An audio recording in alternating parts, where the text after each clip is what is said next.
15 yaşlı qız marketdə tanış olduğu 24 yaşlı şəxslə evlənmək məqsədi ilə qaçıb. Onlara mağarada toy da edilib. News 24 az Müsavat Quməsindən xəbər verir ki, hadisə bölgələrdən birində baş verib. Onların 2024-cü ildə toyları olub və hazırda övladları var. 15 yaşı tamam olan Nanə mağazada satıcı işləyirmiş. 24 yaşlı Qafar həmin mağazaya müştəri kimi gəlib. Onlar bir-birlərini bəyəniblər və evlənməyi qərarlaşdırıblar. 15 yaşı tamam olmayan qızın toyunun olmasına ailəsi etiraz edib. Lakin qız Qafara verilməyəcəyi təqdirdə özünə bıçaqlı xəsarət yetirəcəyini deyib. Sonra ailələr toya razılıq veriblər. Qafarın dediyinə görə Nanə ona 18 yaşı tamam olduğunu deyib. Nanə də bildirib ki, Qafardan yaşını gizlədibmiş. 15 yaşlı qızın ərə verilməsi toy məclisindən sonra məlum olub və polis araşdırmaya başlayıb.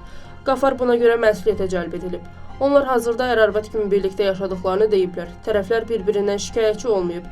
Qafara yüngül cəza verilməsini xahiş ediblər.